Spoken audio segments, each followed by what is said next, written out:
What's up, guys? It's your boys, CJax. And Lex Reviews here with our first episode of the Black and White podcast. And if you want to check out your boys, Lex and CJax, you know what I'm saying? See us on any other socials like Instagram, TikTok, Twitter, wherever. All the links are in the comments, even Letterboxd as well. We got that for you guys, man. So if you want to pop it in support, great. If you don't, great. It's all love. You know what I'm saying? We want loving it up over here, ya boys.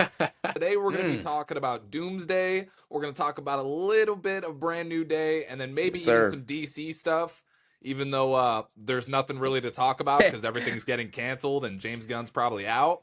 But hey, we can talk about the AI slop they use, though, bro. They got a Supergirl movie with AI. Yeah. AI slop being used. So that's always good, bro.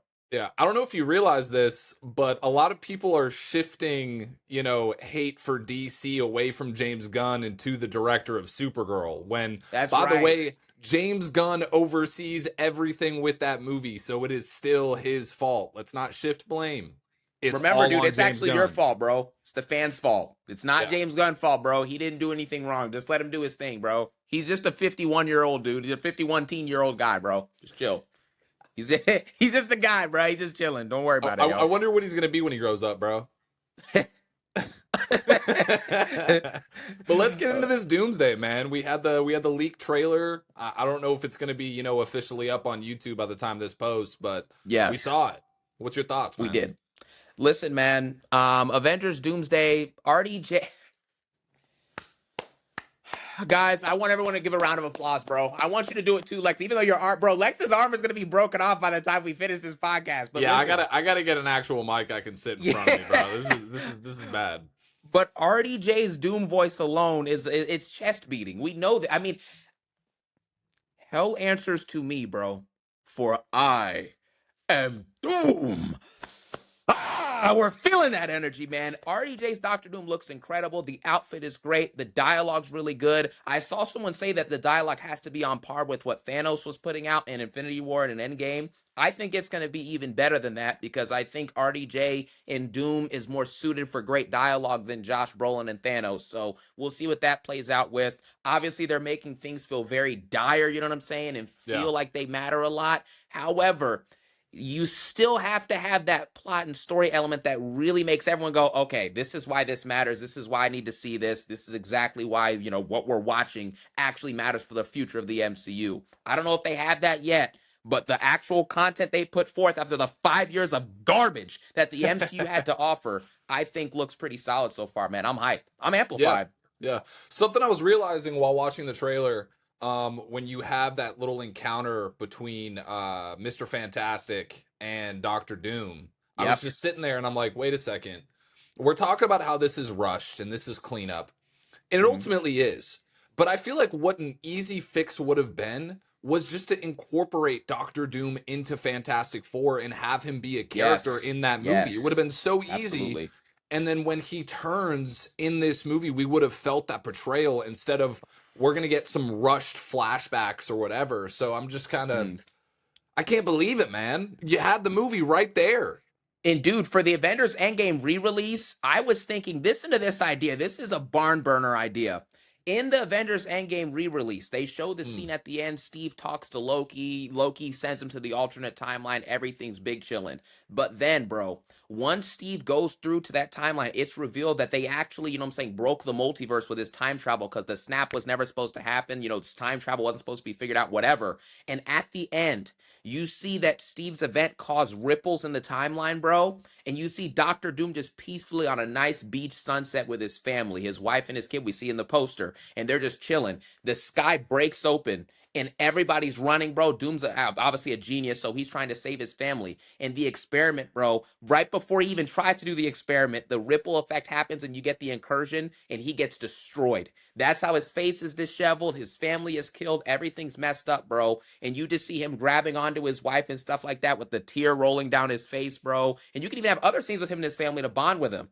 And then Doom goes to Reed's universe. right? Or something like that, has an interaction with Reed, and you just see him completely dark and broken. He doesn't even have any dialogue, bro, and he's distraught. And then he talks about, there's something we may need to be able to the third. And then we just bridge from that, a heartbroken, destroyed, and villainous Doctor Doom. Maybe you show him studying some magic books too to get his powers amplified before, and then we bridge straight to Doomsday, and we know exactly what's happening, man. That's how you set up Doom, and that's how you set up his past too. You can even have him in college with Reed. That would be awesome. That would be Yeah. awesome. I wish it was done in Fantastic Four, so it's not having to take place in an Avengers film, Yes. especially when we have all these characters that need to be brought together and multiversal characters as well from other universes. Mm-hmm. I feel like a majority of this movie is going to feel rushed, even though it does have a long, runtime. But Yeah. man, dude. But you were talking about Doctor Doom studying different things. What are your thoughts on the Hot Toys leak of him getting his hands on the Darkhold? I think Doom's gonna use the Darkhold, bro, to resurrect the not just the Sentinels, but I think other multiversal characters. I think that he's gonna be using like the Coven of Witches that what I'm saying leaked in the picture or whatever with Doctor Strange with the third eye and the other people. I think the Darkhold's gonna be used, bro, in order to basically corrupt all of those dudes, because Doctor Doom, I think, is gonna be the Sorcerer Supreme of whatever Earth he's from, because it Right. makes sense. I mean, it's Doctor Doom. So Yeah. after that takes place, he's gonna corrupt all those witches, bro, and then he's going to use the Darkhold to corrupt a bunch of other characters. And then he'll use that combined with his magic and other books that he'll probably study in the film. He'll resurrect the Sentinels, and then he'll also use it to resurrect and make Battleworld. So that's how Okay. everyone gets brainwashed, everyone's corrupted. It's kind of like how Wanda thought that what she was doing was okay. You know what I'm Yeah. saying? The Multiverse of Madness and that garbage movie that you seem to love very much for some I reason. do, But man. I hey, do. that's besides the point, though. Like, I Yeah. think that's what it's going to be used for. It's all for So, corruption and power, man. but also, how does it work with Wanda destroying all Darkholds at the end of Multiverse of Madness? We have time travel and we have multiversal travel, and we can say that Doctor Doom has another spell that helps him to remember other spells. It's kind of like how Doctor Strange can. Ooh. Yeah, Okay. yeah. Okay. You see what I'm Okay. saying? Yeah. Get the goosebumps out of here, man. Come on. I told you, Doctor Strange can remember what's one of the spell, like the Cloak of Levitation, for example. And Right. then he can also make his portals with the sling ring, so he has that spell. He can trap you in the mirror dimension, so he has that spell. And there's other books that you can study to remember previous books and other different magic arts. So again, Wow. when you're a master of the mystic arts, you're not just gonna forget something, No, So Doom probably already has experiences with the Darkhold and knows what to do. So who knows? that's interesting. Do you think that Wanda is going to be in this movie? No, I don't think so. I think Mm. she returns in Secret Wars, but I saw that Liz Olsen is pregnant. And I don't know how she could be shooting a movie while pregnant. I mean, they could write it into the Is story she and say is that she she has pregnant Doomsday. actively right now? I think she actually just had the kid, within a couple weeks. Wow. Okay. Yeah. I'm just curious, man, because we've seen a lot of things come out of D23, and we've seen all the costumes for the different witches and people that are going to be on Team Doom. And people are hmm talking about Sylvie, they're talking about Clea, they're talking about Strange. And what are you shaking your head at, Sylvie? Dude, please stop with the Sylvie stuff, bro. Let me tell you what Avengers Doomsday needs to do, and this is a Mm. 100% mandate. All of the side characters that no one, because listen, the Phase 4 and Phase 5 were a failure. We know this. Kevin Feige said it's not just me saying it. Kevin Feige said it. Bob Iger said it. Disney said it. What? I said it. What? You said it. What? Everybody's saying it, bro. But the bottom line is this: all of the side dudes like your Red Guardians who are just there for comedic relief, the new Joaquin Torres Falcon guy, you know what I'm saying? Even, this is crazy to say this, but even Ant-Man, unless he's going to die in this movie or have a storyline in this movie that's emotional with his daughter, we got to get rid of these characters. They either have to die, get removed, or completely get eviscerated by Doctor Doom, because we can't do this anymore. It's Yeah. taking time away from the main storyline, and we don't have time to mess with jobbers. We need the main event, the upper card guys, your Thors, your Steve Rogers, allegedly Toby and Hugh in this movie, whatever, Deadpool, Doctor Doom, you know what I'm saying? What's it called? Who are your other people? Sam Wilson, I guess, is technically a top guy. I'm not a big Sam Wilson, you know what I'm saying, Yeah. Captain America guy, but he is a main character, so there you have it. Yeah, I'm curious to see how everything's going to work. I think there definitely needs to be some, like, we can't get to the end of Secret Wars and everybody be brought back to life and everything's fine and dandy after Doom has come and wreaked all this havoc. We need to have Exactly. just a couple of people left to build from, leading Yep. into this new phase of the MCU, because obviously there's going to be that hard reset and recastings for a lot of characters and stuff like that. Let me ask you something though.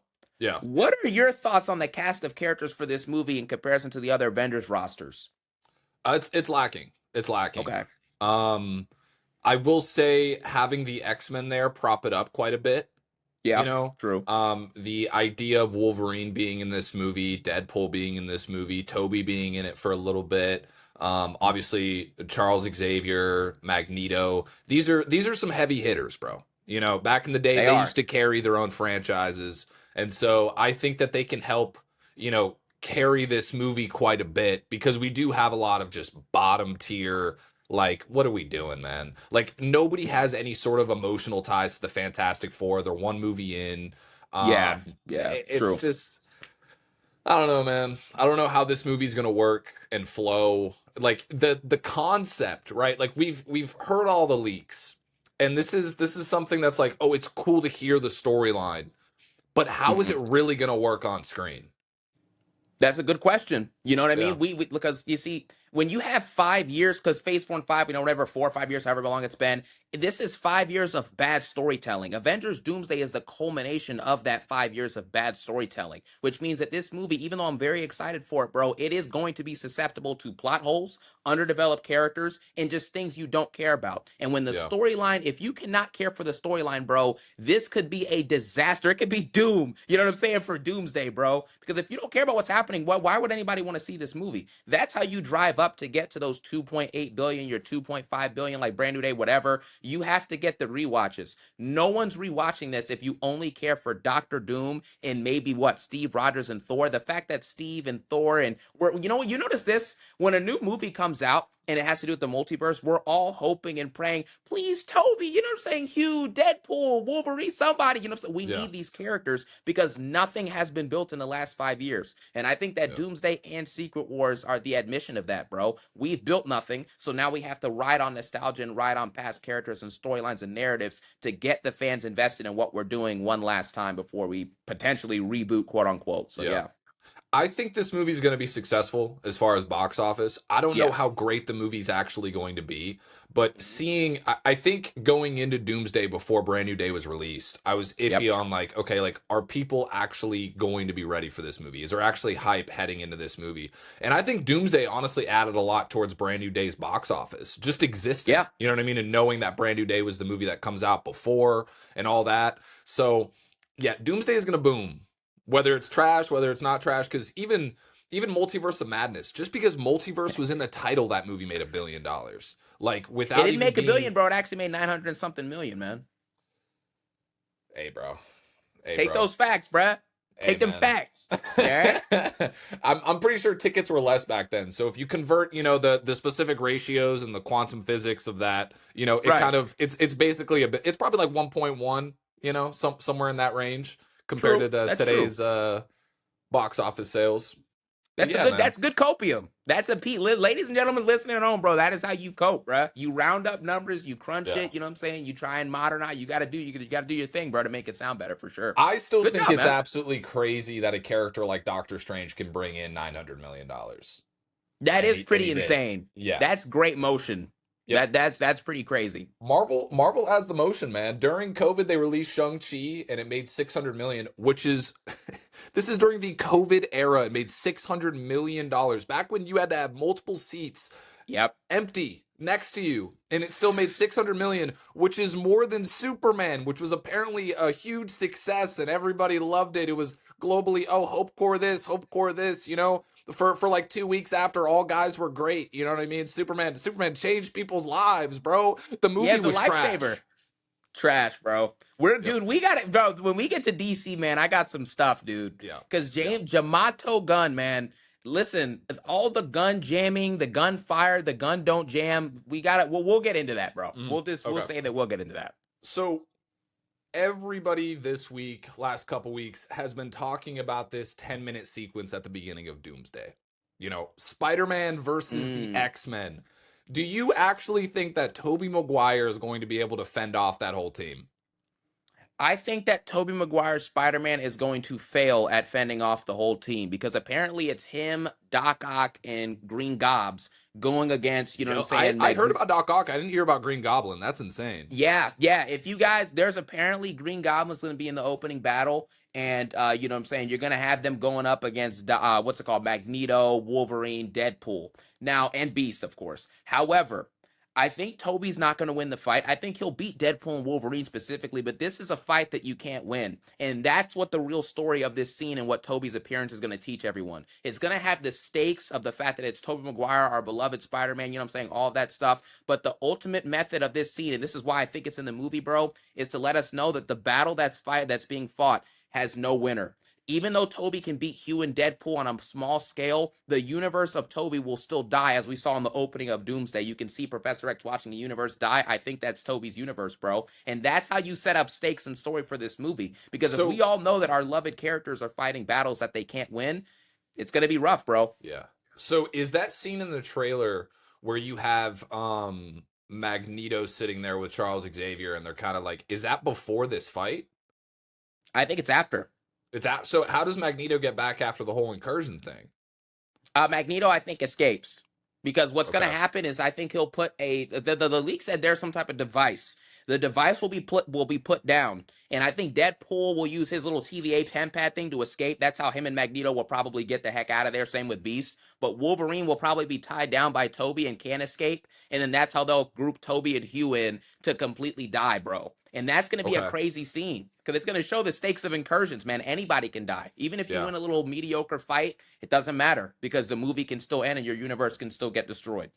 I wonder if there's gonna be any cool like combos that Magneto can do with Wolverine, like versus Oh, Spider-Man and the other guys, like just launching him because he can control metal. yeah. That'd be pretty sick. That would be pretty awesome. That's actually some good stuff. Even Toby, who's allegedly going to have the Iron Spider suit, Magneto could just take him and like dismember his suit and just throw him into a wall or some crap. Bro, he could just crush him from Yeah, you could just it'd you be could it'd just be do that over. too. Yeah, Who that's knows? my one complaint about him having the Iron Spider-Man suit is just like what is he going to do versus Magneto? Like I get it versus the other guys, but if Magneto's within that vicinity, Toby's done. Yeah, that's facts. I Yeah. agree. I mean, maybe Magneto gets there late and he kind of like Yeah. dismembers the other team members and then takes off the Iron Spider-Man suit and he's just back to his OG. That would be pretty cool. Oh. Yeah. Ooh, yo, Toby getting back to his OG and then having a battle damaged suit after Wolverine has like cut it and stuff like that, and Deadpool sliced it and stuff, man. A battle damaged, worn out Tobey Maguire Spider-Man, bro. Him and Hugh looking up as the universe comes to an end, man. Yeah. That's a wild way to start your movie, dog. It would be sick, bro. It would be It sick. would. Dude, It would. I feel like there's so much they're not going to be able to do as far as like the physicality in this movie for it being PG-13. You know, like Yeah. this fight that he could do versus Deadpool and Wolverine could be so sick if it was rated Mhm. R, but like in PG-13 they're going to have to really dial back. Or they could just have him take moves like off screen. Like I'm wondering if Deadpool for like let's say Toby has an Iron Spider suit made by Doc Ock using the nanotech after No Way Home allegedly is what's that's what I think will happen. But again, if Toby's using the arms and like stabs Deadpool and like rips his arm off, like you can like show the beginning of his arm getting ripped off and then just cut away. But then we can Yeah. infer obviously when we turn the camera back and he doesn't have an arm on, then we obviously know Deadpool got his arm ripped off. Like something like that, I feel like you can get away with that in PG-13. Plus, this is probably the only scene that's going to be like kind of graphic violence because I mean there will be violence, of course, but the graphic violence I think ends with Deadpool and Wolverine because they're the rated R characters in the movie. They're the only rated R Yeah. characters in the movie, I think. I mean, they were able to do like stuff in X-Men Origins Yeah. with action sequences and stuff like that in a PG-13 rating. So this should be good. I'm hoping for, you know, at least a good amount of blood. You know what I mean? Like have him Mm. get damaged to the point of where he's bleeding like he was during that goblin fight in the first Spider-Man movie. Oh man, That'd dude. be pretty sick. This is gonna be a all-out war, dog, to open the movie, bro. I'm actually Yeah. mad excited to see how this plays out because I love that thread that like no matter who you love, like your heroes, you know what I'm saying? Deadpool and Wolverine have their brotherly relationship, everything like that. Tobey Maguire has MJ and all this other stuff. It doesn't matter, Yeah. bro. Ultimately, all those little inconsequential fights that you go through will not matter when the world is at stake. And I think Yeah. that's how Doom's gonna use that methodology to try and trick everyone. Dude, it's crazy, man. If there wasn't an incursion and he just straight up fought Wolverine and got sliced to bits, bro, and had to return home, and like people didn't know his like Bro, imagine him sitting down at the dinner table. He's like, "Yeah, I got clipped by another bike messenger, bro." And he's just clawed, bro. Oh man. Dude's whole arm is ripped off. He's talking about some, yeah, bro. I fell off my bike up, mate. Thank you. We're good, bro. Appreciate y'all, dog. Yo, MJ's there with his kid, bro, talking about some Peter. What happened? He's like, it's nothing crazy. I tripped on the way to Burger King. We're chilling, guys. It's all good, bro. Just delivering Dude some was going to pizzas, Uncle man. Joe's Pizza and somehow got his arm cut off. Dude, this opening sequence is going to be insane, man. I'm ready.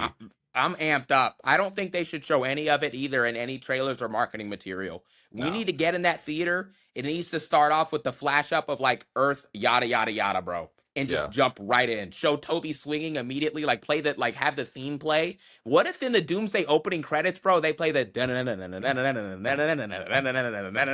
you're like, what the heck? I thought this was Doomsday. And then you just flash up, bro, and Toby's is already in his Iron Spider suit made by Doc Ock, like they're testing on the suit, and the Yeah. movie just starts, bro. That'd be awesome. I'd Oh yeah. absolutely love it. And I'm hoping like the filter and stuff feels like the Raimi universe. Like that would be really cool if they could do something like that. The soundtrack needs to, dude, that soundtrack needs to hit. When the OG Yes. X-Men come up, bro, we need the OG X-Men theme. We need Toby's theme to just be, because that was my one issue with No Way Home, was the themes of all the villains and the heroes and stuff like that. They didn't mix those enough. It was too much of an original score. Yep, exactly. Bro, No Way Home, man. That is the probably one of the biggest problems besides like some of the visuals and like some plot elements and stuff. But like, you cannot have Andrew and Toby return. I just rewatched No Way Home like last week, bro. You cannot have Toby and Andrew return and hit us with some weak behind garbage. Like Electro comes and it's like, brum, brum, and he shoots the lightning, and that's Yeah. it. There's no other dialogue or audio from it. Toby shows up and all he does is show up in a green screen with a mask, bro. Toby Maguire showing up with green screen and a mask. Yeah. That's all you got for me, bro. Not a mask, sorry, just a jacket. Just a jacket. That's all you got. Andrew Garfield shows up and just he takes his mask off and he's just like, hey guys. Like, no. Yeah, We needed more grandiose. I agree. I agree. It should have been like, you remember what came out as far as some of the other stuff that they wanted to shoot, and there was going to be like a huge fight in Times Square. That would have been the time for all three Spider-Men to like, link up and like randomly, you know what I mean? A scene similar to Toby when he's beaten down by Sandman. Like Tom Holland just can't hang, bro. He's getting absolutely obliterated by these villains, and then out of nowhere, you have Andrew fly in. That would be sick. And that Hans Zimmer theme, bro, kicks in, and bro, it would be insane. And then all of a sudden, he's fighting a villain, and then Toby swings in, and his theme starts playing. Like that would have been what we needed. We didn't need, this. We're at, what is it, Ned's grandmother's? Yeah. Rest in peace to the actress too, who plays Ned's grandmother too. Yeah. She passed away last week, I think, or the week before. It's just, I don't know, man. There's a time and a place, and that definitely was not the time or the place for these two legends to return to the screen at all. Yeah. No, not at all. It would have even been better if like Mr. Ditkovich is in Tom's universe, like he has his own Mr. Ditkovich, and Andrew or Toby like lands on top of the building or whatever, and then tries to go in the building to see what's going on and where he's at, and Mr. Ditkovich is just looking at him like, rent? Give me rent. And he's, you know what I'm saying? And it would have been hilarious, bro. And then Toby's just like, of course you're doing this. And then he just closes the door and just walks out, bro. That'd be a great little, interaction and stuff. There's so many creative ways to do it. But I think, because there was COVID and they just wanted to put the characters in the movie, and you can tell they made it for a theater experience because when Andrew comes in, he pauses for like 4 or 5 seconds for the pop. And then he takes the mask off and they're like, like it's so built for pops. I can see though. I see why. Yep.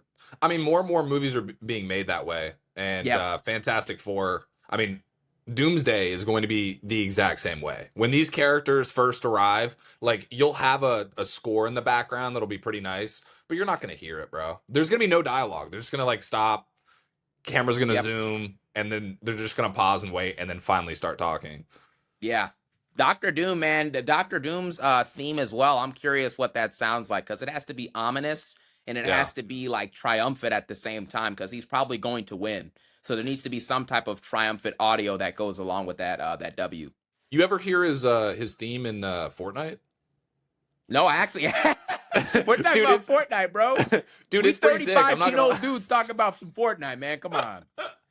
Dude, it's honestly pretty sick. I listened to it the other day because like after that season, whatever, like the song immediately goes into your locker or whatever, and I was like, dude, Yeah. this is sick. I'd love if the theme was definitely reminiscent on that. I don't know. I need Doom. Okay. The other day you were talking about how Doom may not win in this movie, Yes. and that just doesn't make sense to me, bro. I think he's going to win in the movie, but there is a possibility that he doesn't because how crazy would it be if Doom loses this but somehow has a backup plan and then wins in Secret Wars? Then everything or they make two Secret Wars two parts, right? Right. And then Doom wins part 1 and then loses part 2 of Secret Wars and you make it a 3-movie set, but there has to be some type of like I think Doom should win immediately in this movie, like he should win at the end of the movie. But there also has to be something that lasts this time. Like Thanos, that's one thing I do like about this, is that it seems like the events of Endgame and Infinity War, like they have lasting effects. Yes. Doomsday has to be the same way. If Doom wins in this movie, even if the heroes are able to undo what he did in Secret Wars, things should never, ever be the same. And I'd go as far as to say that 60% of the stuff that's the same now should not be the same way after Secret Wars. Everything should be changed. And honestly, there's a possibility, bro, that Toby, Hugh, Andrew, whoever, they might have to retire, bro, because we can't keep seeing the same legacy characters, or else, even though we love them, that means that there's no stakes because all they can go through literally anything. Andrew can fight 5 multiversal wars and come back and grab a pizza with you. That's not, you know what I'm saying? I don't think that's great. I think Yeah, there needs to be some type of death or stakes. I agree. I don't think Toby and Andrew will both die. Mhm. I think sadly Toby's time has come. And Yeah. I don't think it's going to be the first 10 minutes of Doomsday. I think, obviously there's going to be the incursion, but he will be brought back. It's Yeah. not even a question at this point. You can't kill off legacy characters during a multiversal battle that quickly. And especially Hugh Jackman, you know what I mean? Ryan Reynolds, Deadpool, and like that's just too much. It's too much. No. You still want to make more Deadpool movies. You still want to see Hugh in Secret Wars. You still want to see Toby in Secret Wars. But I do think Toby is going to make a sacrifice in Secret Wars. I think that's 100% going to happen. Yeah. I think so. I think it's time. He'll Yep. either die to Doom. Somebody's gonna get him. He's gonna get got. I wonder who he would get got by, because it has to be something. I don't know. This has to be emotional, and he has to sacrifice himself for the right person. Maybe for Hugh. I I'd could want see that. I'd want Andrew. I'd want him to Okay. I'd want him to like step in front of something for like Andrew, and maybe Andrew's still wrestling with that brokenness and his life is still incomplete, and Toby Ooh, obviously has lived that full life and had MJ and all those things, but bro. Andrew, like he just he always just feels like he's the last one and there's nobody for him and all that. So Toby making that sacrifice there at the end, and I think that would be beautiful. Dude, Andrew Garfield, Toby Maguire, I think should sacrifice himself and die for Andrew Garfield, bro. Because like you said, if Toby Maguire, Andrew Garfield, who's had that brokenness, he's never got to live out a full loving life. He even says in Naomi Wanted Brothers, right? He's looking for the happiness and fulfillment after what's happened with Gwen. In order for him to achieve that life, bro, it coming at the expense of his Spider-Man brother that he asked for, bro, laying his life down, bro, and saying some beautiful dialogue to Andrew in the process, like some, what I'm saying, I got to live out my life. Now it's time for you to live yours, bro. And then Yes. some other emotional thing. You have the audio raising like a blend of both of their theme songs, bro. And then as Toby just fades away, man, and dies, bro, in a beautiful sunshot. And Andrew Garfield gets to finally live out his life, man. Gets one Dude, more shot at it, bro. imagine wherever Toby's at when that happens is just very reminiscent of Harry's like death Yes, scene, dude, with the bro. sun in the back. Oh my goodness. Oh, dude, that's got a little kick Oh, to it, bro. That's got a it's little got a kick little to it. kick. It's got a little kick. Dude, him just like looking up at him, bro, saying something similar that Harry said as well, bro. That would just be awesome. Dude, if Andrew Garfield, bro, he's like he says some stuff like, yeah, I'm glad, I'm saying, we got to connect, glad we got to be friends, bro. And then Toby Maguire says, no, best friends. Dude, that would be the full circle back to 2020 or 2007, dog. I was 2 years old when that movie came out, bro. That would be literally, oh my goodness, man. Best friends, dude. Tobey Maguire being the guy to say that as he fades away into the sunset in order for Andrew Garfield's legacy in life to live on, man, and for him to experience the beauties of life, bro. That's such a Spider-Man thing. That would solidify Tobey Maguire, bro. He already, in my opinion, is the greatest live-action superhero character we've seen in terms of the Wow. storyline and the arc. Yeah. However, if that happens, it solidifies him as probably the best live action sci-fi character I think we've gotten, bro. I think we're good. Yeah, to be able to have three back-to-back masterpieces and then to show Yeah. up and be amazing in No Way Home and then now to be in both Doomsday and Secret Wars and to make that sacrifice. Yeah, there's Anchor. nobody that comes close, bro. No. No. It would be Toby and then Gap and then like your Hughes and RDJs and whatever. Yeah. Unfortunately, by the time Tom Holland's done, well, no, it's actually fortunate. You know what I'm saying? Honestly, well, I mean, we'll talk about. You want to get into Brand New Day now, bro? Let's get into Brand New Day, but I do want to say something first. Yeah, go ahead. If Toby makes that sacrifice, right, and looks up at Andrew and tells him, you need to, it's time for you to live your life, that sets up TASM 3 beautifully. Yeah. Yeah. Because it's all about Andrew finding fulfillment, bro, and having one last fight. Yep. You got to do it. You got to do it. But let's get into Brand New Day, man.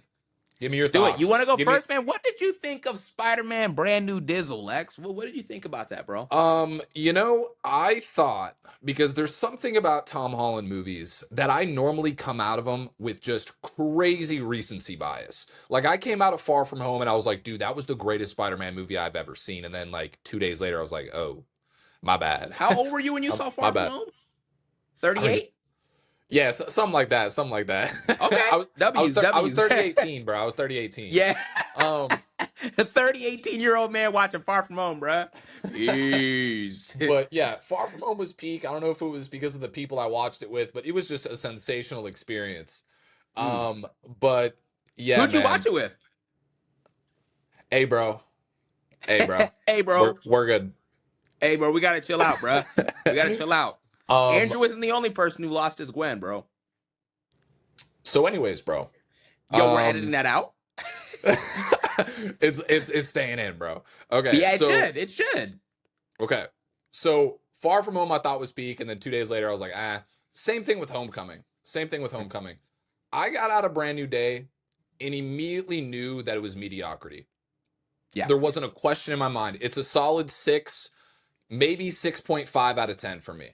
There's no way it touches a 7, 8, 9, 10. Greatest Spider-Man movie of all time. We're good, bro. It's not. It is not a full-on Spider-Man movie. And I know people are trying to cope and say that, every single one of the villains and characters in this movie are a reflection of different things that Peter's going through. They're not, bro. They're not. Peter's arc in this movie, his story in this movie, it could have been great. They had really, really good setup. They had a lot of different things going for him in this movie. Tom Holland, you can tell, bro. You can tell, man, he wanted this movie to be sensational. And all the parts that he had control over, especially in those first, 40 minutes, you're like, man, dude, this feels like Spider-Man. His suit is amazing. The scenes with MJ and Ned, the yearning, it all just felt great. And then you just get to 2 more acts of straight X-Men setup slop in a Spider-Man movie, fresh after No Way Home. Now, are you done? I mean, what else do you like to say about I'm done, bro. Get into your stuff. Here's the deal, bro. I watched Brand New Day now 4 times in theaters, which is going to sound crazy for what I'm about to say about the movie. My number one thing, and I'll talk about this with Jean Grey, right? Jean Grey, because I don't know why you have, of all villains in the Spider-Man pantheon, the amazing villains you have, you chose Jean Grey. Jean Grey. Jean Grey. You have Mr. Negative, you have Venom, you have all these characters, and you chose Jean Grey, which means that if you're picking that, it better be great. And she wasn't great. But we're going to get to that in a second. But I would go as far as to say that Spider-Man Brand New Day, bro, is very solid, or possibly there is scenarios in which I can see why people call the movie good. From the end of No Way Home, you really get to see how the consequences impact Peter Parker, and he feels mature. He feels like he's experienced things. He's grown, right? This is not the same version of Tom Holland Spider-Man we've seen in previous movies. And this is a version I feel of him actually is kind of relatable. I can't relate to a guy who has, you know what I'm saying, has a billionaire, Tony Stark helping him out through his teenage Right. years. I can't relate to the fact that in Far From Home, he's got Shield and he's got the other Stark tech helping him out. I can't relate to the fact that a random wizard has to save this dude from his identity being revealed to the public, and then he gets wiped out of existence as a memory or whatever. And then in Brand New Day, even though at the beginning of that I can't really relate to the stuff with, the strange spell and him, getting his name wiped out, the loneliness aspect that he has in this movie and the story they tell with it, I thought was good. It's not great because there's multiple ways that it could have been better and it should have been better. However, they did a solid job with that, bro. Plus, with his story as well of just learning what it means to really let go. I think that was a good storyline for Tom Holland Spider-Man because it was needed for him. And there's multiple things like him watching the IG reels, of MJ and Ned. That stuff is relatable. Like, I can see how that works. I can see how a lot of people really relate with this story. However, the movie is overrated, and then we Yes. have to but that's Yes. just the way that I feel about it. Jean Grey as a villain caused so much damage and killed so many people, and they don't justify it. Number one. Number two, the storyline for her is not strong enough in this movie. You can't throw in a random sister backstory with 15 minutes left in the movie and expect us all to go No. No. no, we're not doing that, bro. On top of that, MJ and Ned, they don't have any depth to their character. We know this, guys. MJ and Ned are by far arguably the worst part of all of Tom Holland's Spider-Man movies, besides there's been some other things that have been problematic, but they're a problem. They don't have depth. But the bottom line with all of this is that the movie is overrated, okay? Brand New Day is overrated, and we all should know this by now. Number one, Jean Grey. When you're looking at an all-time great Spider-Man movie like this is being called, you need an all-time great villain, like a Defoe Goblin or, Melina's Doc Ock. We don't have that in this movie. We have Jean Grey, who has an underdeveloped backstory, and they throw in a little thing at the end with her sister, and we're supposed to go, no, we're not going to feel it, right? You know we're not going to feel that. On top of that, Peter's side characters, MJ and Ned have to be the worst side characters of all the live-action Spider-Man. Now, again, we have Harry Osborn and Tasm too, who's not good, but again, at least he challenges Peter in some way, shape, or form. Even in Tobey's universe, you have Harry Osborn. He goes from being Peter's best friend to acting out of revenge, and then ultimately learning to hope, bro, and to forgive himself and his father and Peter for everything that took place. It's a full arc throughout 3 movies, where 4 movies in, Ned has no depth, MJ has no depth, and therefore you don't feel for them like you should. Like, we don't even know the motivations or the characteristics of these characters besides what? Some character traits and how they relate to Peter Parker. That's it. They're one-dimensional, bro, and that's a problem. On top of that, you have other situations in Brand New Day where, like, I feel like the first 40 minutes is much stronger than what we got after the first 40 to 50 minutes, because in the last part, it's a lot of X-Men setup, what's happening with damage control, where's the Hulk at, what's Punisher up to. There's too many things taking place,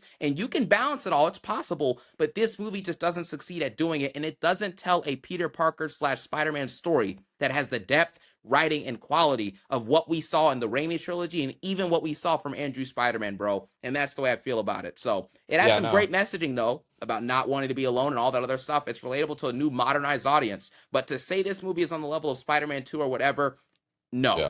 I'm going to be honest, bro. As far as like live action Spider-Man movies go, this is at the bottom of my list. If I'm ranking just strictly off of what makes a good Spider-Man movie, this is at the bottom, dude. Okay, because so what makes Far From Home better than this? Far From Home has Mysterio, an actual Spider-Man villain. Mysterio, actual Spider-Man villain. Yes, I understand he has ties to Tony Stark, but I mean, like, in the comics, Mysterio is strictly a Spider-Man villain. And Mysterio, but what is he in the movie? He's a Spider-Man villain. Really? So can you tell me his origin and how it relates to Spider-Man? His origin doesn't relate to Spider-Man, but everything that comes after in this movie is Spider-Man related. Mysterio did more to Peter Parker than any other villain. True. That's true. That's just factual. Yeah. Also, he was easily the best villain outside of Willem Dafoe, but Willem Dafoe, I'm not counting him as a Tom Holland Spider-Man villain. I'm just not doing it. Okay, fair enough. As far as Tom Holland's villains go, Mysterio is easily number 1. Jake Gyllenhaal was sensational in the movie. The visuals, bro. They're visuals in Far From Home, dude, for Mysterio specifically, it's remarkable. Sensational. Yeah, Sensational, bruh. they're And remarkable. so Far From Home, I think the stuff with MJ and Peter were really, really good in this movie. Mysterio was obviously great. Even the scene with Happy, you know what I mean, talking to Peter dealing with the death of Tony Stark, like those elements I feel carried more weight than what we got in Brand New Day, because Brand New Day, it started great. It started What? great. Yeah, bro. What? So Yeah. let me get this straight. So a broken young man, bro, who has been grappling with loneliness and grief, and basically he's been depressed for 3 or 4 plus years, bro, about losing the love of his life and losing his best friend, losing his social Did we outlets. did we did we see those 3 to 4 plus years? No. Yeah. Did we see Tom Holland's Spider-Man get to the point from No Way Home to for Brand New Day? Of course we didn't see those. But did we see the Hmm. fact that Mysterio's origin story and his true inner hatred stemmed from Peter Parker from the get-go? No. Yeah, It came bro. from Iron Man. It's Iron Man. We know that. It's fact. You can see the movie. Yeah. Mysterio is an Iron Man villain. Just because you do something to Spider-Man doesn't make you not what's it called? Not an Iron Man villain. If all of your story elements and the reason that we're seeing you on our screen is not because of Peter Parker, you're not a Spider-Man villain, bro. You know Okay, that. okay. Yeah. So, who's the better villain out of Jean Grey and Mysterio? Mysterio. Jean Mm, Grey's not good. mm, We know mm. that. Jean Grey is Who terrible who who as a affected villain. Peter? Who affected Peter Parker more, Jean Grey or Mysterio? Mysterio. Okay. Right. And hmm, what? Let's see here, bro. You're reaching What for about straws because you know there's what? nothing. You can't find anything. What about Brand New Day? Right, is actually better than Far From Home. The storyline. Just because he's wrestling with loneliness, which is It's not abandoned just in the that, third bro. act. It's not just that. He has to learn to let go of what was and walk into what is. That's a Okay. much better Okay. storyline than a kid who I just wanna lost explain Iron something to Man, you. who's a billionaire, who Okay. gave him $15 Okay. billion Okay. worth of Okay. Okay. technology, bro. That's not even Spider-Man. I don't know what that is. Okay. So Yeah. he realizes he has to give up what he wants the most in this movie, is Yeah. what you're You telling me. remember who had that Right? Right, storyline right. and we called it great? Yeah. Wait. Another issue with both movies, because I know what movie you're talking about. I have it in my mind. We all What does do. Peter do in the final scene, bro? Of which movie? No Way Home or Brand New Day? Brand New Day. He has to let go, bro. He He has to shakes let hands go. with Ned, Uh-huh. but he doesn't have MJ. He doesn't have MJ because she doesn't remember. He's And not MJ, gonna get with MJ, bro. That's done. Bro, MJ is going. I think Jean Grey made MJ remember, and he's gonna have MJ back by the beginning of whatever Spider-Man movie comes next. If that 5 happens, years. Brand New Day gets downgraded to a 4 out of 10 immediately. It's going to happen. It's going to. For some reason, they focused in on MJ having like little tears or whatever, and I completely think it's logical that because Jean Grey has been in Peter's mind, she just got those memories from Peter and put those into MJ. But remember, the visuals for when someone's getting mind controlled, they usually do have some tears coming down. Nobody else had tears. Nobody No, else I'm had saying tears. just in general. Yes, in Professor general, X, like from Professor X does like a big mind chill. You know, you have people crying, they're like angry, they're sad, like no one knows what's going on. The only person who can yes, fight through is Wolverine. yes, but even he got like a little bit sad and stuff like that. But Yeah. like he can enter someone's mind. Like he's entered minds and made them see things, and there's no tears, Yep. bro. There's no tears. But there also has been sadness too that comes with it. Okay, Like with Mystique. but look at every other person in the street. Also look at Ned when everything stopped. No Ned tears, looks pretty no sad. nothing. He didn't look sad, bro. He just looked He like looked he was sad. stopped in one place. He remembered Peter at the end of the movie as well. You have to remember that. Yes, but that's because of the handshake. Exactly. The fact that his muscle memory remembers that after 4 years, maybe Yeah. Gene may have put that back in his head. Who exactly, you know what I'm saying, Peter Parker is, bro. It's possible. Okay. So let's say she put the memories back in both of their heads. One, Ned would have immediately remembered when he saw his face. True. Ultimately, those memories would have been like, "Oh, okay, yeah, Peter. Whoa, I Okay. can't believe I forgot all that. I'm so glad I have my memories back." That it wouldn't have been like that. MJ, I think specifically remembers. Ned remembers from the handshake. Supposedly, I don't even know. I really hope MJ doesn't. If that happens, we're screwed. I think she does. I think there's no point in focusing, like making a shot in this movie be specifically when she comes out and Ned is completely fine, but MJ literally has like tears streaking down her face as if she's remembering something. I think it's kind of useless at this point to have, this movie about Peter letting go. And that the ending scene is one, MJ remembers.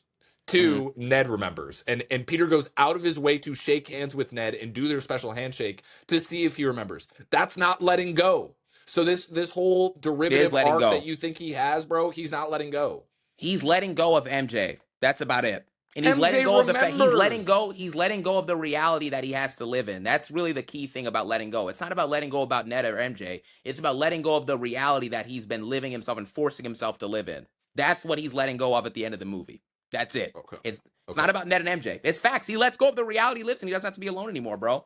It's not a great storyline. You know why it's not a great storyline? Because it's redundant. And it's Mm-hmm. he's doing things that he should have been learned movies ago, bro. Mm-hmm. At the end of No Way Mm-hmm. Home, he already learned he didn't need to be alone. The both of the Spider-Mans told him that if you try and go this route, it's going to lead you to become bitter. That's Yep. literally what Andrew tells him in No Way Home. In the next Yep. movie, it's all about it. So it's already redundant. The Mm-hmm. movie's not good. I said it was solid. Me saying it potentially could be good, I could see how other people could call it good. Me Right. personally, I'm not calling it good. This Yeah. is not a good movie to me, but Yeah. it's a pretty solid movie. It's a solid I mean, endeavor because the to bar be is so honest, low. I feel like most of these elements are in Homecoming. You know what I mean? Him That's what I'm consistently saying. It's a struggling. redundant story. Yeah, he's struggling with wanting to have friendships and keep friendships while also balancing having a Spider-Man life and all that. Yes. Except there's just Iron Man elements in that movie. Yep. Tom Holland's Brand New Day story is redundant and therefore it is overrated as a whole. You know what I'm saying? The whole Yeah, movie is, yeah, because you can't be doing things like having a flashback with Aunt May back in Homecoming and you're showing a scene where she literally tells him your greatest responsibility is to remember you're not alone and you are loved for who you are. And then in the 4 years, he doesn't venture out to try and find or meet yeah, anyone. You yeah. title the movie Brand New Day. We don't have a brand new cast of side characters. We don't Right. have a brand new, completely new storyline for Tom Yeah. Holland. We have elements of one, but not a full new one. And we don't even have a brand new Spider-Man villain, bro. So No. what exactly was the New Day part of this movie, bro? It's a movie coming out It's a on movie. a new day. I mean that's about it, bro. Can we also talk about the fact that this entire movie hinges on a flashback that supposedly took place during Homecoming? I, A it's memory of Aunt unacceptable. May, a memory of Aunt May during Homecoming, right? Is pulling Peter out of the depths, bro. That it's what's inspiring him to keep moving forward, bro. Something that Aunt May, bro. The reason Aunt May is being used now is because they did too much, bro. They did too Yep, much. They changed too much. Not having Uncle Ben and forcing Aunt May to die so he doesn't have some sort of like home, someone there to ground him, someone there to give him inspiration, to get yep, him through these points. Like Aunt May is never a character that dies, but they had to kill her off because they didn't have an Uncle Ben. Them not exactly. doing Uncle Ben for Tom Holland was detrimental for like every single movie. Yep, Uncle Ben needed to be there, and they just didn't do it. They didn't it's do it, bro. absurd. They had his initials on one suitcase. They blew it up, laughed about it, and moved on. That's about it. Unacceptable. And you know what Unacceptable. you can tell the problems with there being no Uncle Ben is because not only are they relying on Aunt May flashbacks from a decade ago, but the question you have to ask yourself is, guys, this guy's been in 4 Spider-Man movies, 2 different Avengers movies, and he was in Civil War. 7 movies later, and we're still going back to 10 years previous. It's Yeah. different if, like Toby or Andrew, for example, No Way Home, they may do a line callback to something previous, but it's not a story growth for them. They're just No. recalling something that took place. This No. is actually trying to build Tom's character with stuff from 10 years ago, bro, which Yep. shows that nothing that happened in No Way Home, nothing that happened in Far From Home, none of that stuff has for sure got carried with Spider-Man now because we're going back a decade ago. It's unacceptable. How can Andrew Spider-Man tell you to your face, if you go the loneliness route, you are going to be broken. You are going to be bitter. And Tom follows up with Brand New Day, bro, with going the lonely route purposely. It's not like he had to do this because Yelena was there. And Yelena is another character too. She went through loneliness in Thunderbolts, and all she can offer to Peter is, well, Peter, just don't be lonely. I see your belly button.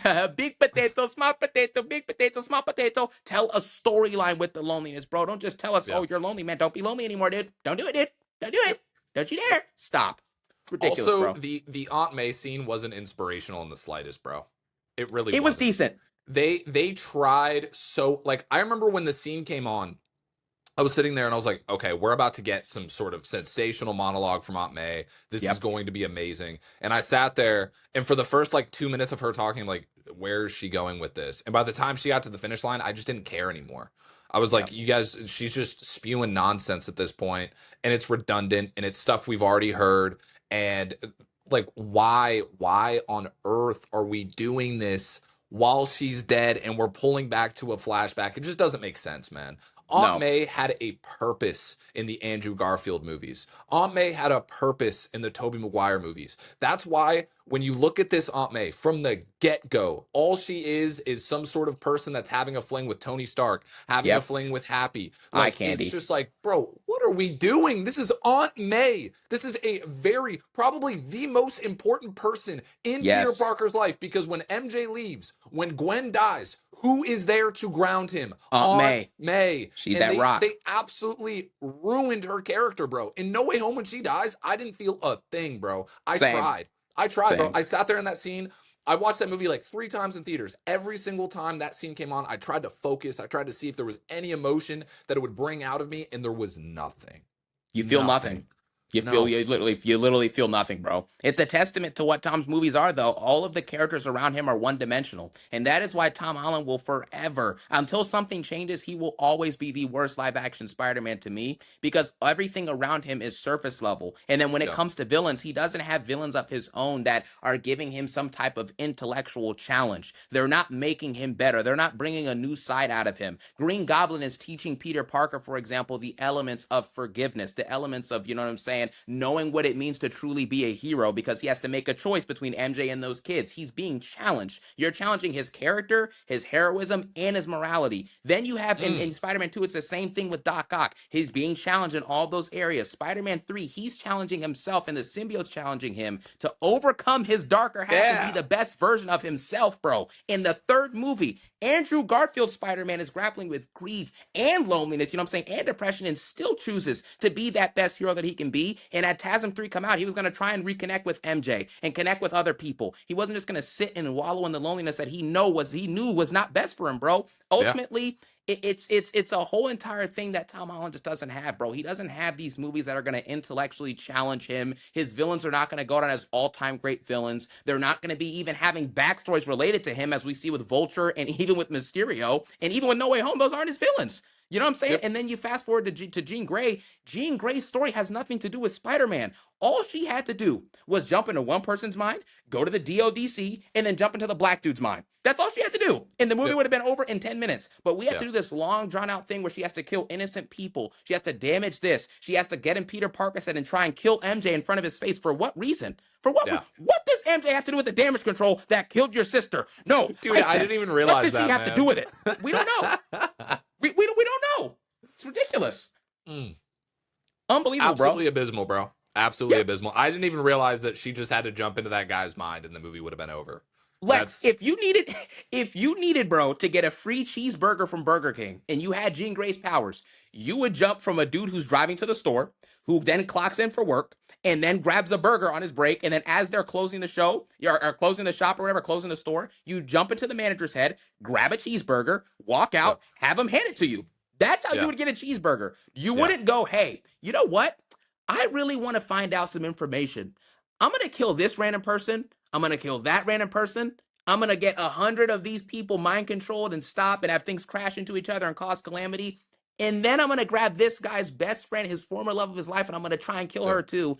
And then I'm going to go for what I want to do. Yeah, that's right. That's right. Yeah. What? Yep. Yep. Unbelievable. I don't know what Absolutely happened with Jean unbelievable. Grey. I was calling this movie solid, bro, like 10 minutes ago. We're good, bro. This Yeah. movie is decent now. I'm going to have to do pretty decent. I like Mhm. it, but I do not love it. I think the Spider-Man highs are very high, though, because there's a lot more to the movie. Yes. I think the Yes. visuals, the tone, you know what I'm saying, some of the pacing, some of the great Peter Parker and Spider-Man scenes, like when he gives his life to save Jean Grey, I thought that's such an amazing Spider-Man moment. Yeah. Tom Holland's performance, too, in this movie, I thought was brilliant. But those things aside, bro, and some other good moments, like John Bernthal, I really thought was funny, bro, with the Staten Island. We're going to go back to Staten Island. You won't even take off the mask for a cup of coffee. For a cup of coffee, you know what I'm saying? I love it. We're calling Tom Holland's performance in this movie brilliant. It was good. Yes. Good, yes. Brilliant, bro.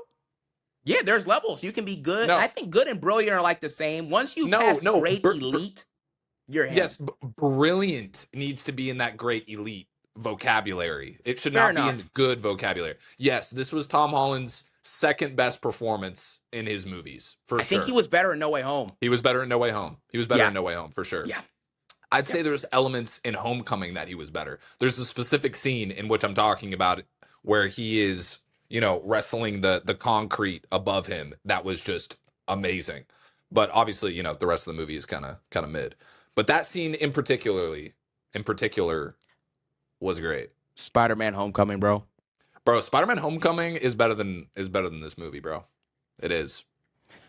It is, bro. You It know what is. though? I've seen people say that, and I'm not like I don't think Homecoming's better than this, but I can see how someone can say Homecoming is better than this movie. I Yeah, can see it. I would say that Brand New Day, once again, right? Tom Holland has a good performance, right? Not better than No Way Home, but a good performance. Also, Okay. the visuals are the best they've ever been for Tom Holland. No, Far From Home has better visuals. No. No. I think specifically the Mysterio stuff is better visuals, but any of the swinging scenes are not even close to what we saw in this movie. Bro, yeah, I agree with the swinging scenes, but you do know there's multiple shots in Brand New Day where it literally just like the shot where he's like swinging, you know what I'm saying, and saving the guy. That is one of the worst shots I've seen. Oh, Like it's straight, in a it's Spider-Man straight movie. trash. It's terrible. It's because they were trying to promote some sort of, we got comic panels in the movie, bro. Yeah, We dude. got comic panels. Let's slow this down, bro. For some reason, everything behind them looks gray. Like, bro, we're good. It's Good. grayed out, bro, because it's green screen, man. They got to darken the colors so you don't see the absolute garbage that's taking place in that skyline, bro. Yeah, I don't get it. I don't get how TASM, right? TASM 2, most of that stuff isn't practical effects. It's all like CGI, and it looks real.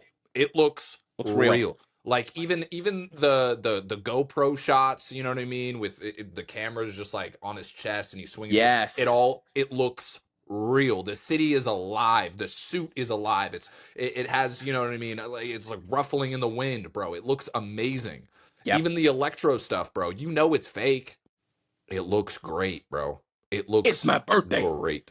Time to light my candle. Time to light my candles. Yo, how did Electro show up, bro, in freaking No Way Home, bro, with a hairline like your boys? You know what I'm saying? What's up with it like your boy? You know what I mean? Hey, man, he got it back, bro. He got it back. His barber absolutely ruined him in TASM 2, but hey, bro, he climbed his way back out of the trenches. Hey, my barber ruined me too, bro. We all just gotta fight.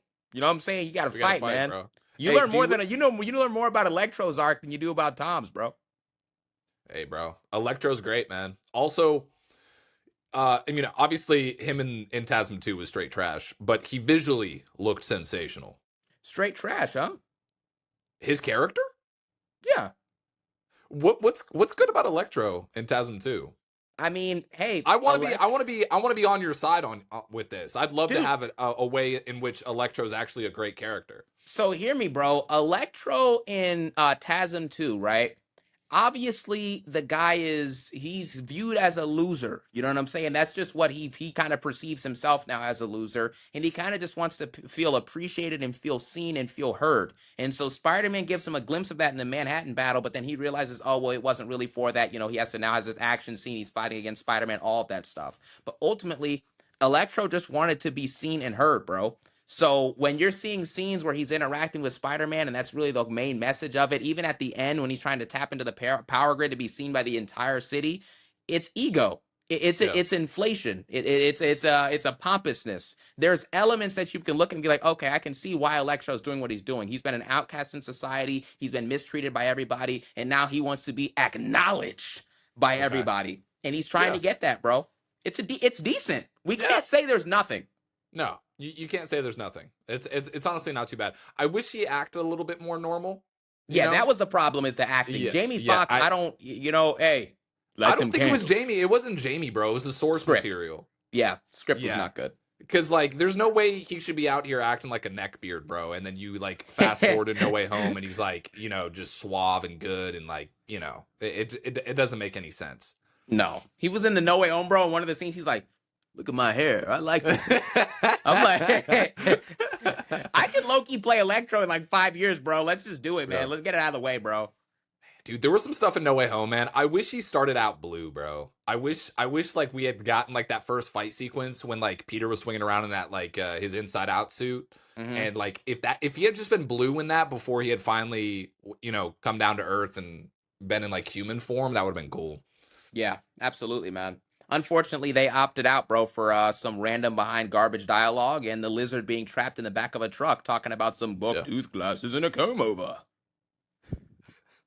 There you have it, bro. Dude, they ruined the lizard in that movie, bro. Lizard was so good in TASM 1 and fast forward to No Way Home. There's no way that's his girlfriend. There's no Yeah, way. yeah. Bro, what? That's all he had, dude. That's all they gave him, bro. This dude was a freaking beast in TASM 1, bro. Just grabbing him by his neck. Poor Peter Parker. Amazing. Dude, Amazing. Great stuff, dude. But yeah, Brand New Days. I guess we should rank all of our Spider-Man movies now, bro. All right. I'm here, bro. Let's do it. So, for me, I think the worst we're going to go worst is Far From Home. Second Okay. worst, Homecoming. We're doing only live action, guys, because Across the Spider-Verse is overrated anyways, so we don't need to talk about that. Into the Spider-Verse is good, but it's animated. So we're just talking about live action. Far From Home is the worst. Homecoming's the second worst. I think you know what, bro? I think Brand New Day is third worst. But I will say this. Once we get to Brand New Day and onwards, none of those movies I think are complete garbage. None of them are garbage, I would say. Yeah. Even Far From Home and Homecoming aren't garbage. They're just bad, in my opinion. But Yeah. okay, you have those three. So Tom Holland's three Spider movies are all the way at the bottom. Then we have TASM 2. We're going to put, I think TASM 1. Or no, sorry. Spider-Man 1. Then TASM 1. No Way Home. Spider-Man 2, and then Spider-Man 3, I think, is the greatest Spider-Man movie of all time. Okay. I agree with the majority of that list. I'd go Brand New Day in last. Second to last, That's crazy. Yeah. Second to last, Brand New Day being in last, I don't know, man. There's just every single time I think about it, there's more and more issues that appear magically. So, and you know what's crazy is I would actually argue you, but I'm not even like Brand New Day is not good enough, bro, to be arguing for that. No, there's not like if Brand New Day was like in your top 3 or something, like I'd understand if you were arguing, but like it's in your bottom 3, bro. Like these. So Brand New Day, Far From Home, then Homecoming. Then I would go. Oof. Then I'd go Spider-Man 1. Okay. Then I would go. Oof. God, this is hard, bro. Then I would go TASM 2. Yep. Okay. Then I would go No Way Home. Yeah. Spider-Man 2. Okay. TASM 1. Spider-Man 3. How is TASM 1 better than Spider-Man 2, bro? I love TASM 1, man. You know, so how is it better than Spider-Man 2? I really don't have an argument for it, bro. I don't have an argument. You don't have an argument, man. No, look at you backing out. Are you blushing I daffodil? personally that movie was huge for me, bro. Growing up, seeing that film, it was amazing. And I thought Andrew Garfield did an amazing job in it. The Lizard, I really, really liked. Captain Stacy, Gwen Stacy, Flash Thompson going on an arc in that movie too, bro. Yeah, that's facts. Like, you see what I'm saying though? Flash Thompson in that movie has more of an arc than Ned Leeds does in 4 movies. Oh, dude.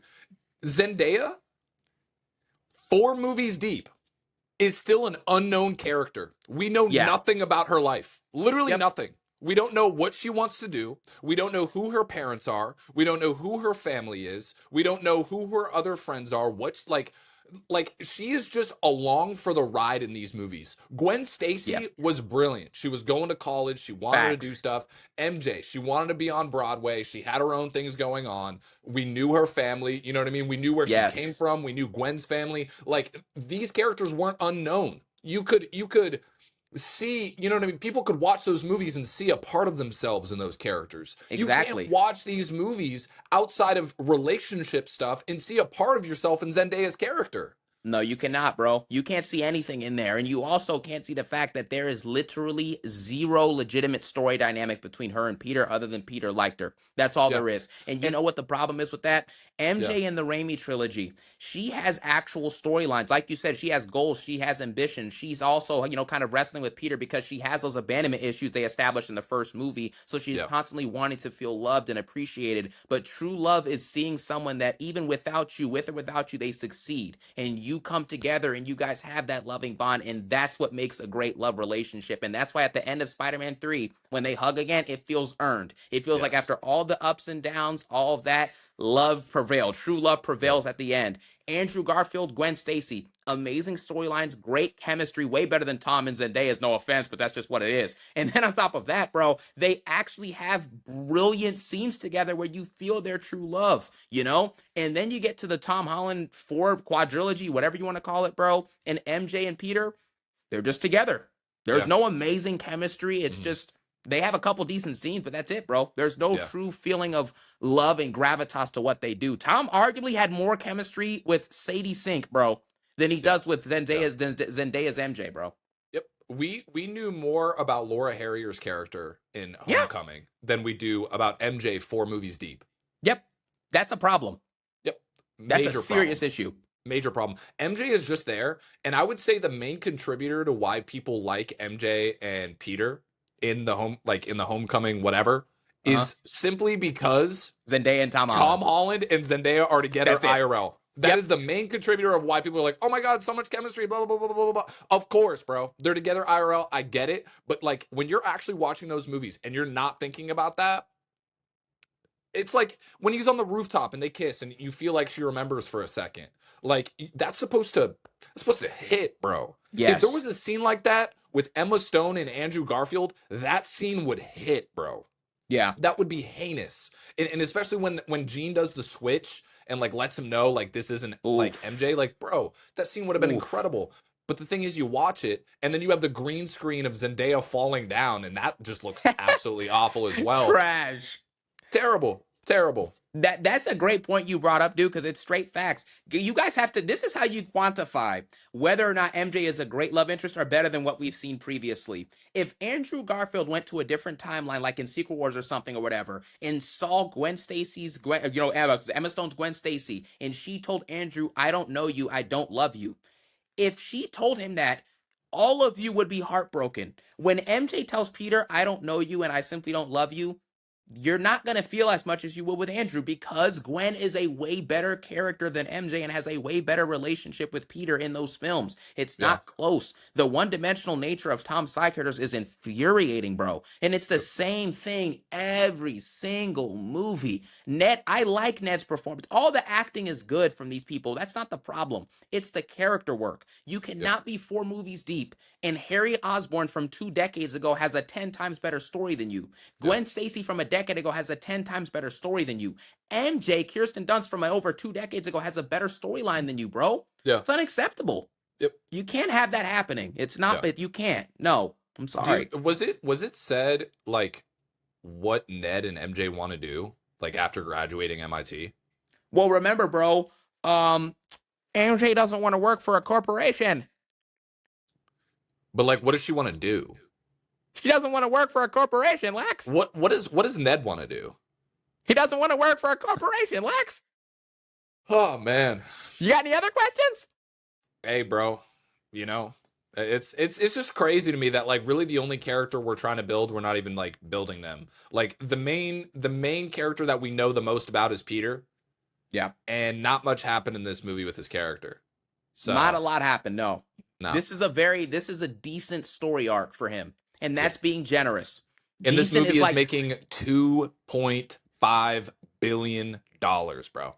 Dude, there is zero justification. Dude, that is actually infuriating. There is no justification. I mean, no reason for why this movie is making $2.5 billion. I can tell you this. It's relatable. People relate to it and they watch it. It's Spider-Man. It's a summer movie. I can see those aspects and I can see why people can like this movie. But as a quality, There's no way that this movie is good enough to be making 2.5 billion. There's No. just no way. Yeah. One-dimensional side characters that don't have depth. The villain is not good. She's not even close to being on par with any of the stuff we saw in Tobey's movies, and she doesn't have Yeah. the heart of those movies either. And Tom Holland's arc is redundant. He's learned lessons that are in this movie, quote unquote lessons in this movie. He's already learned in Homecoming, Far From Home, and No Way Home. I already said 500 times Andrew told him not to go loneliness route because it's going to make him bitter, and he does it in this movie. It's ridiculous. And the side characters in this film, like Yelena, Hulk, and Punisher, they have some decent moments, but, well, not Yelena, but you know what I'm saying? Punisher has a decent scene or two, but nobody can sit here and say that they're elite side characters on the par with Harry Osborn's character arc, for example, or even MJ's in the Raimi trilogy, or even Gwen. Like, it's not close, man. We have to really stop this, bro. 2.5 billion for what? A bottom three live action Spider-Man movie of all time? Yeah. There's nothing, bro. There's nothing. And it's really, really sad. But that wraps up our video. Thank you for tuning in to our first ever episode of the podcast. There's going to be many, many more, but that's it from me. And that's it for your boy, C-Jax, man. We thank you all so much for tuning into the first episode. As always, we hope you guys have a phenomenal day. That's been it for your boys. Peace out and one love.